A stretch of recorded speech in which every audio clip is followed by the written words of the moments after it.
Hey, what's up everybody? My name is Logan and welcome to my channel. I'm a third year medical student just trying to share some of my experiences and hopefully help some people along the way. And today I'm going to walk you through everything I did before medical school that one, helped me get into medical school, and two, helped me decide if I even wanted to do it. So let's get into it.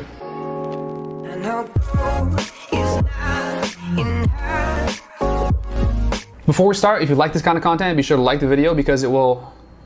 I'm gonna start from the very beginning. So once upon a time, I was born. Just kidding, I was not. Anyways, when I started college, I really had no idea what I wanted to do. All I knew is that I was very original because I like science. And that's really all I did for the first year. Most of my time was spent messing around, playing baseball, trying to go pro. But in terms of things that actually helped my med school application, that was it. Now, my sophomore year, my second year of college, is when I really started to think about what I wanted to do with my life. I still had no idea what I wanted to do. I mean, everything was on the table at this point. PhD, pharmacy school, I can go to PA school, maybe even dental school. I even considered being a vet at some point. I mean, I really didn't even know what subject I liked at that point, so I was just planning on winging it and trying to figure it out as I go. But then like 3 weeks into that semester, I saw a listing on a bulletin board and it said, college student wanted, $15 per hour. And I was like, $15 an hour? Yeah, sign me, I'm in. And I mean, in hindsight, I probably should have done a little more research on that. I probably shouldn't have just jumped at $15 an hour without knowing what it was. But after all the orientation stuff, I ended up getting a title of X-ray crystallography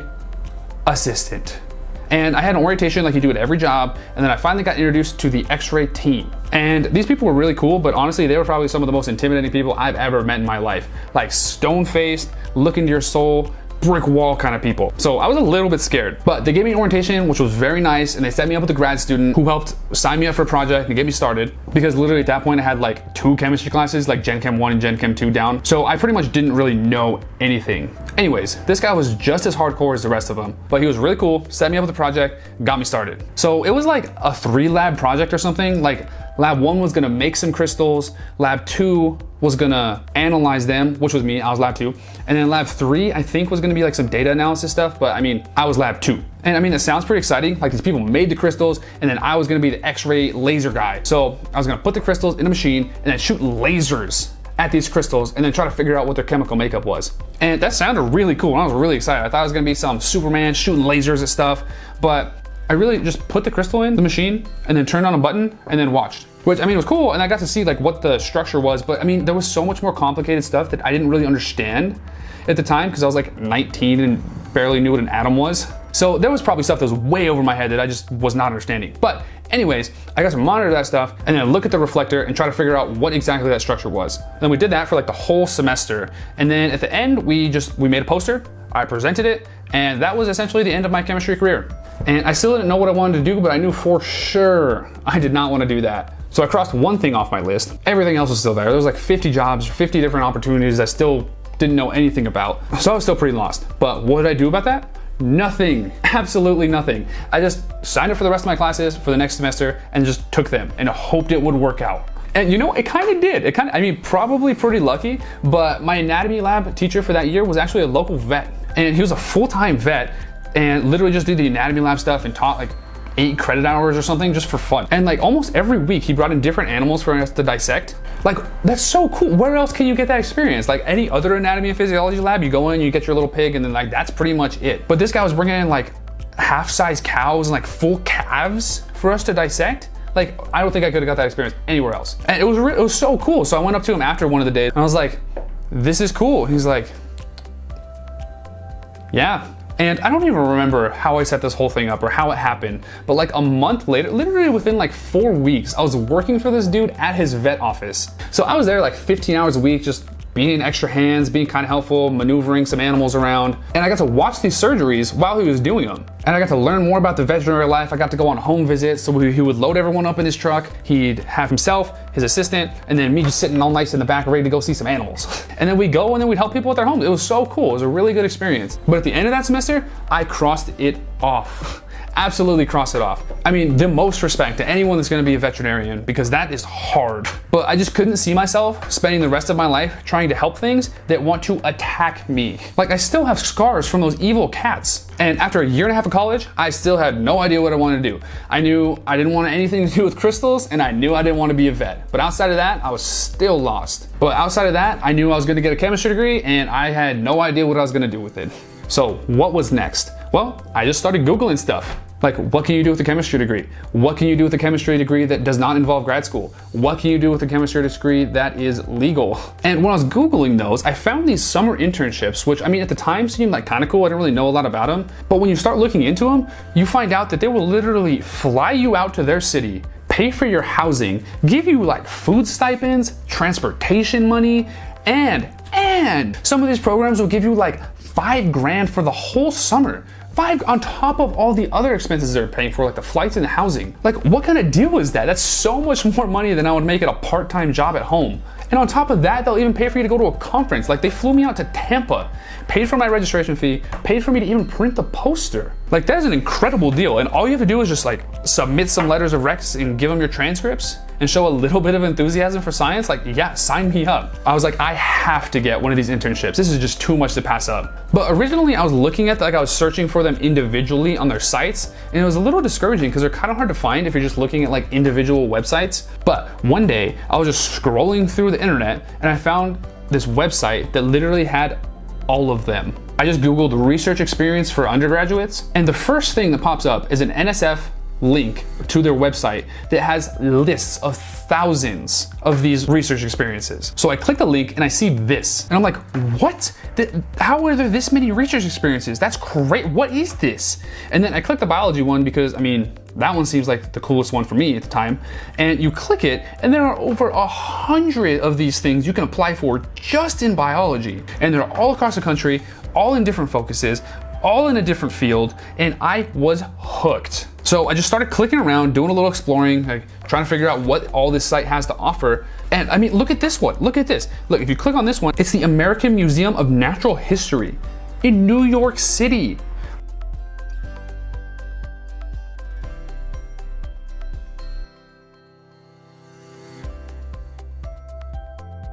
Like, okay, look at this part. Students receive $5,000 in training stipend, as well as a per diem cost for housing and meals, relocation expenses, and transportation subsidies. Like, what? That just seems unfair. And they all look like this. I mean, the numbers are a little bit different, but still, it is ridiculous what they will give you. On top of the whole experience of going out there and doing research for the summer. So I saw that and I was like, all right, this is hyperdrive mode. I have to get one of these. So I just started pumping them out and probably applied to like 40 of them. I don't even remember because it was super easy to apply to them. You literally just have to like send an unofficial copy of your transcript, which I mean, they don't even require an official copy, so you don't even have to spend the $7 to send it to them. And then like an essay about why you want to do it, why you like the science, what you're interested in, and then like maybe a letter of recommendation. But honestly, like, it was not a heavy requirement whatsoever. And to save you a little bit of time in terms of me ranting or going on even more of a tangent, I got one and it was awesome. So back to the timeline. I leave in late May, fly me out, and this is right after my sophomore year. So I just finished 2 years of college. And at this point, I'm still interested in a lot of different things. I still think dental school's on the table. I still think pharmacy school's on the table, maybe even PA school. I don't know. But one thing I know is not on the table for me at that point is medical school. And not because I didn't want to or I didn't have any interest in it, but just because I didn't even think it was a possibility for me to do it. Like, that's not even something that crossed my mind. Like, I had no connection as a doctor. I didn't know a doctor. Nobody in my family went to medical school.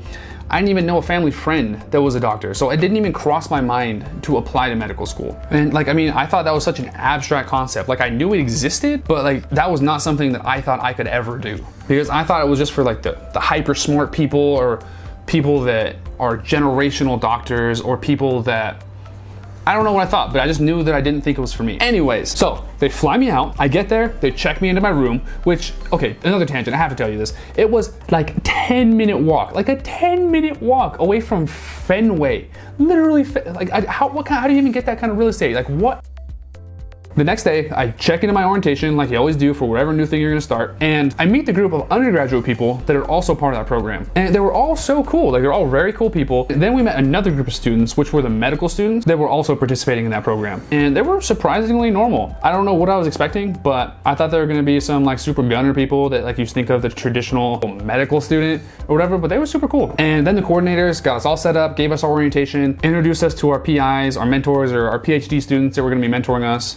And then they gave us a tour of the lab, set us up with the project, and then I was gonna say let us go free, but that's not at all what happened. Like we were very closely monitored because we're undergrad students in a new place. But anyways, they helped us out, got us set up, got our project started. And my project was trying to make functional thyroid cells out of stem cells, which I mean, stem cells, that was pretty cool stuff. I literally got to look at beating heart cells made from stem cells under a microscope. Literally beating heart cells. It was fascinating. Up until that point, that was the coolest experience of my life. To make the story short, at this point, I knew that I could probably cross off doing a PhD from my list. Like, yes, research is still really cool and I still wanted to definitely implement that in my future. I still wanted to do it, but I just didn't think that that was the only thing I wanted to do. So what I had left was pharmacy school, dental school, and technically medical school, but at this point I didn't know. But throughout the summer, I mean, of course you're gonna spend more time with these people. We live in the same building, we go eat together, we go to the same gym,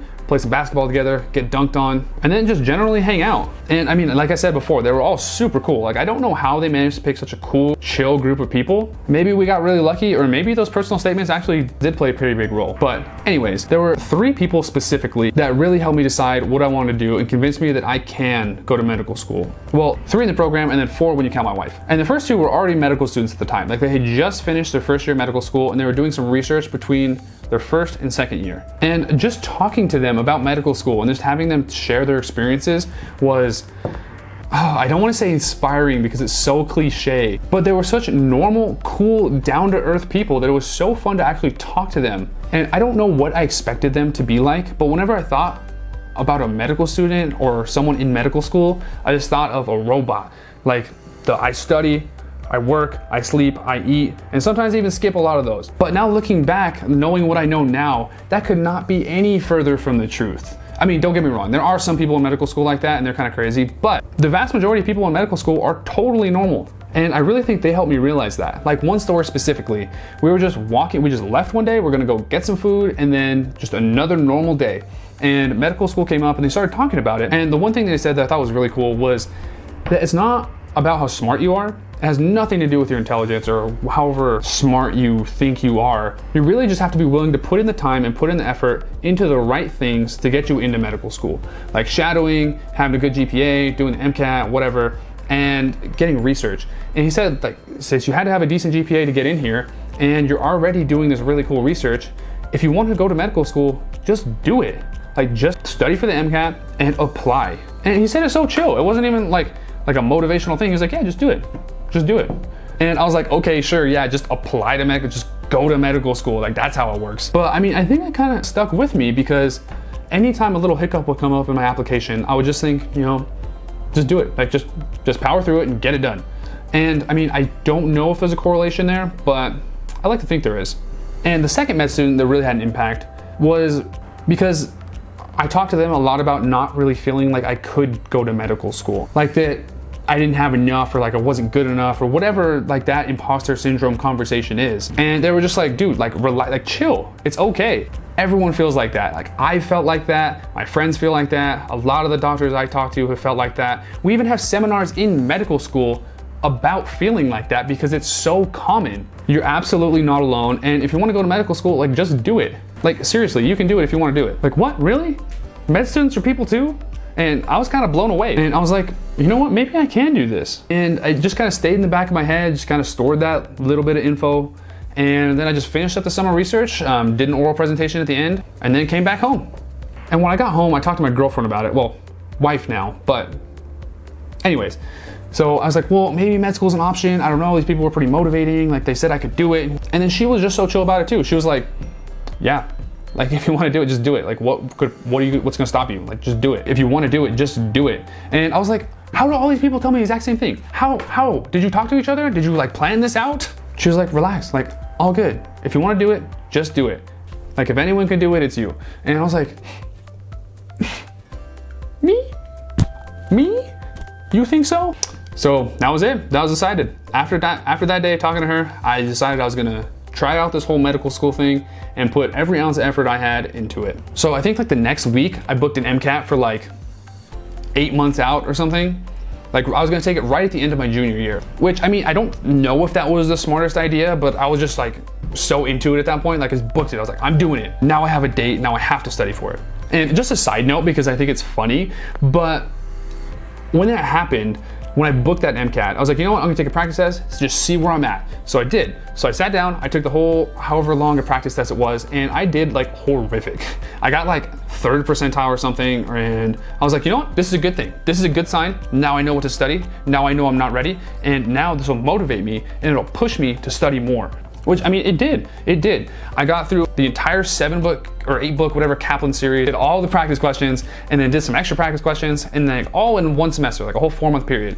And then at the end of that 4-month period, I took another MCAT, a practice MCAT, and I did worse. And I was like, what? Like, how did that even happen? Like, what?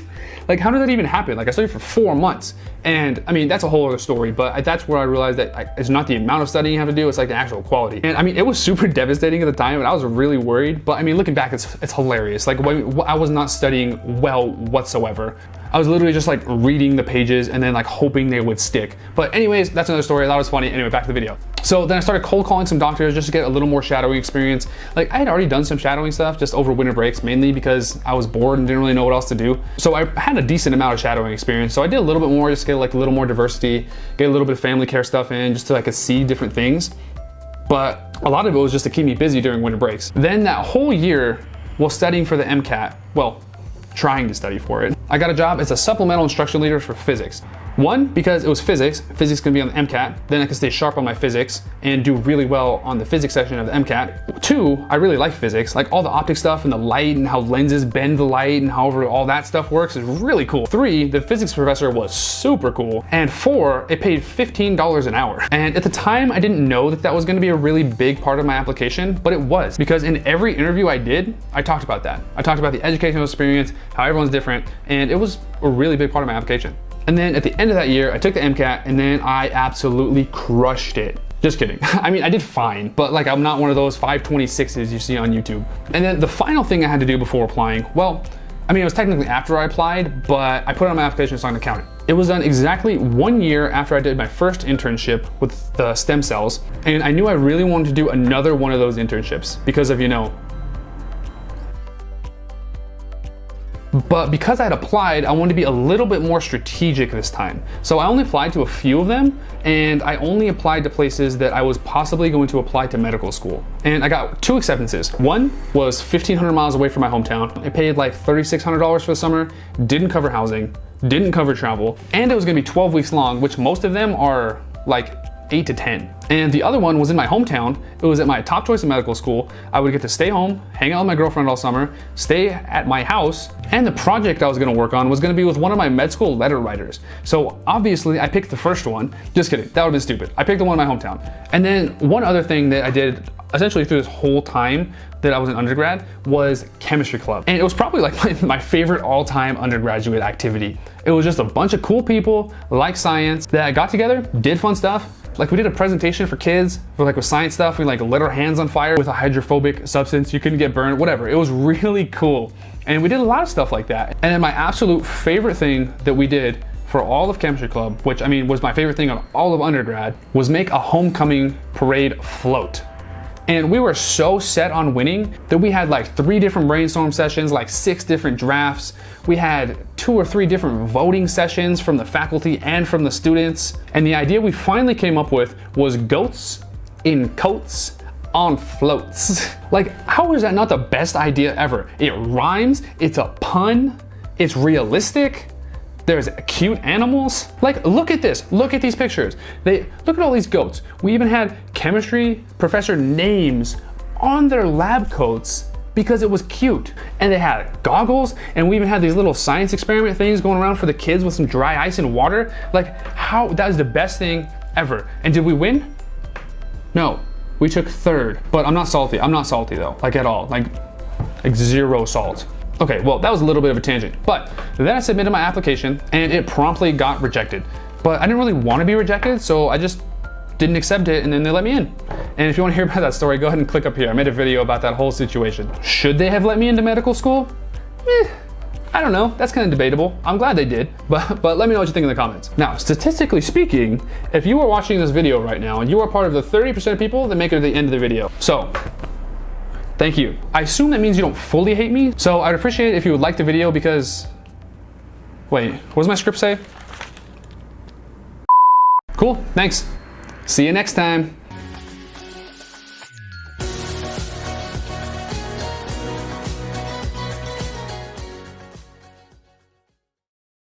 Which, I mean, it did. I got through the entire series, did all, like in every interview I talked to, and it was gonna be 12 weeks long. And one other thing that I did through like the entire, and one other thing I did like for almost the entire